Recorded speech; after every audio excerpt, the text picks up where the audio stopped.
Banditry started under the watch of APC because they were the ones that brought them in.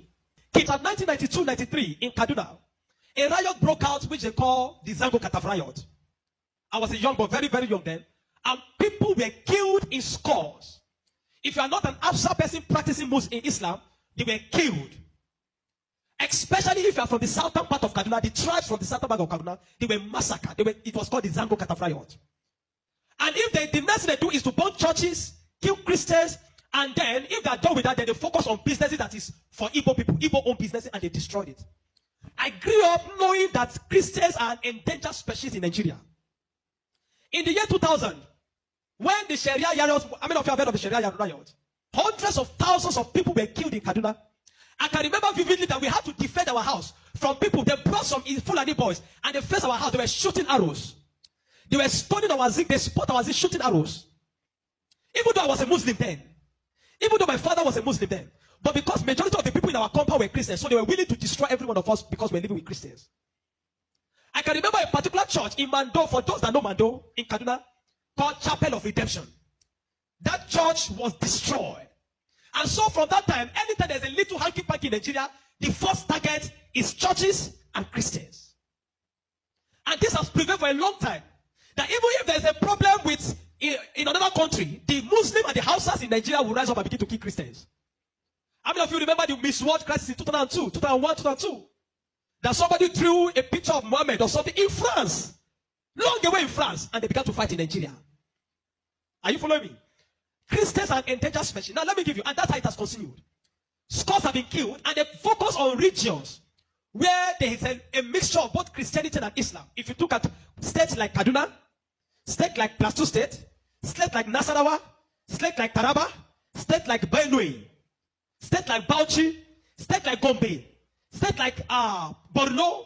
These are places where they focus on because they intend to eliminate every living Christian in that place. Anybody that debunked it is a total lie because I have grown and lived in the north. I've spent 80 to 80% of my life in the north, so I understand this thing. Several times, I cannot forget the Sharia riot. We were running for our lives. Even though we're Muslims, but we're still running because as far as you are not of that ethnic group, practicing what they practice, you are a victim. You can be burnt alive. Many of us saw human beings that were burnt alive, like roasted like yam. And it has been going on for a long time. The genocide against the Christian faith. Are you with me? Many years ago, in Kano State, a man was beheaded. And anything they talk about, he said blasphemy. And guess who was the person that led it? The man called Sanusi, Lamido Sanusi, was the one that led him up. And they beheaded him, they killed the Igbo man. They killed him and they put his head on the stake and they were using it to parade the city. You will understand of a woman also that is an evangelist. Evangelist Eunice that was preaching about 2016 or 18 in Abuja. And they killed her. We cannot talk about a young girl called Deborah Samuel that was killed. I schooled in Jos, and for years, the people of Plateau have been massacred. Riot breaking out every single time. The one that the moment anything happens, the next people that are victims are Christians. And it is unfortunate that all these years the government have not been able to do anything about it. But the agenda is deep. Are you with me this morning? Why am I saying? Because I don't want us to be an ignorant people. If we are ignorant people, they will control the narrative. And this days, let me tell you this truth. God will not come and fight for you. Remove that thing from your mind. If Christians don't rise up, pray from now till tomorrow. God is not coming to fight for you. Are you with me? Now, in the year 2009, Boko Haram started. Boko Haram started because of a section. It was a political movement. They created Boko Haram as a political talks to bring confusion into the government of Goodluck Jonathan. And to be able to, destroy any opposition, starting from Borno State, under the watch of a man called Kashim Shettima, which is now the vice president of Nigeria. Kashim Shettima and the other man, Ali Mohammed Sharif.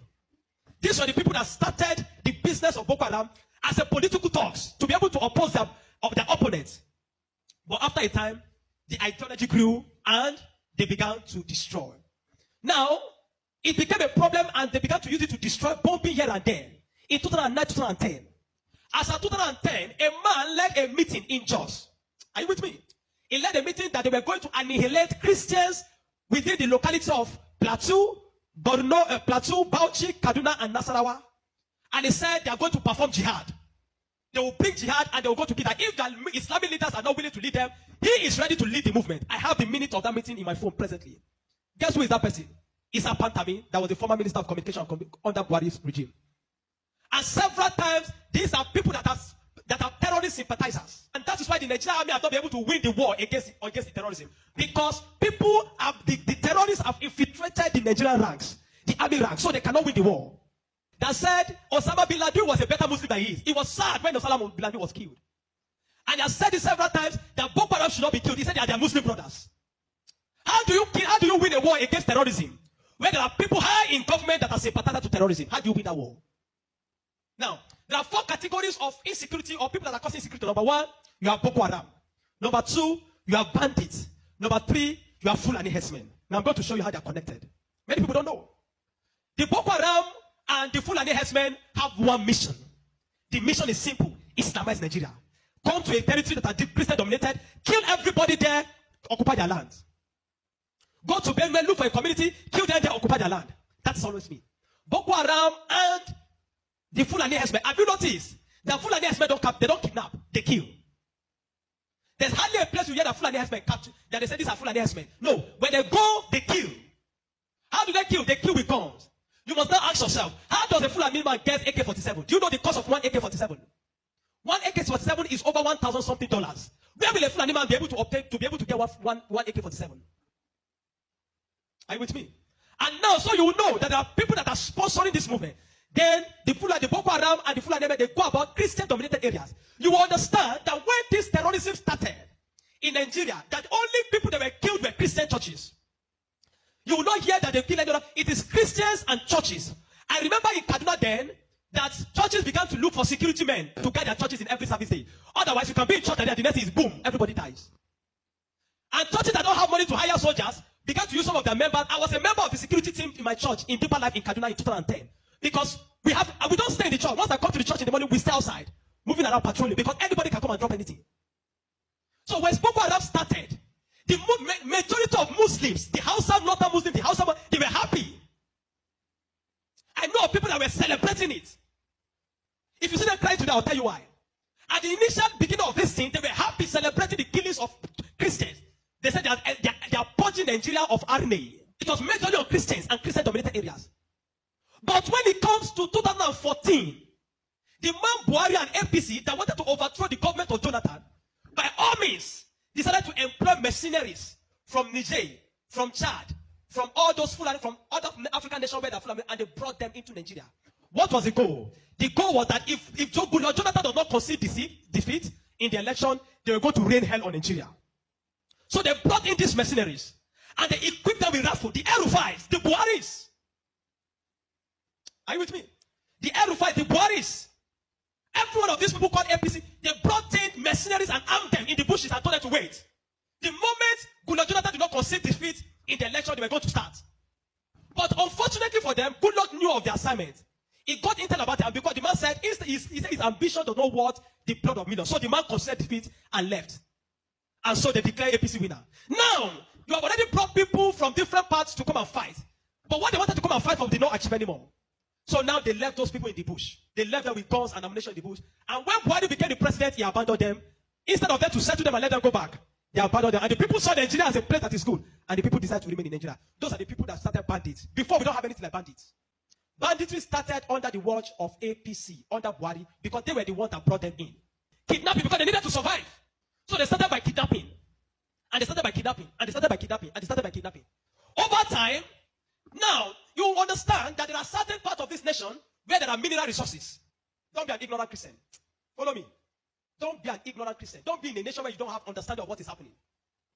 Now, there are some parts of Nigeria where there are good resources.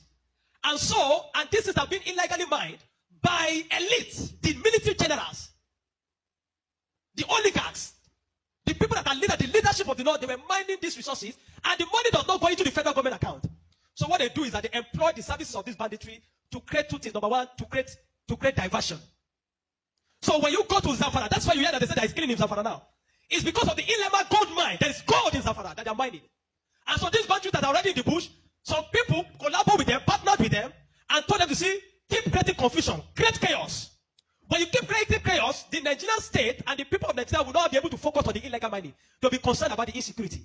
So the insecurity is created as a means of diversion in the north. Are you following me?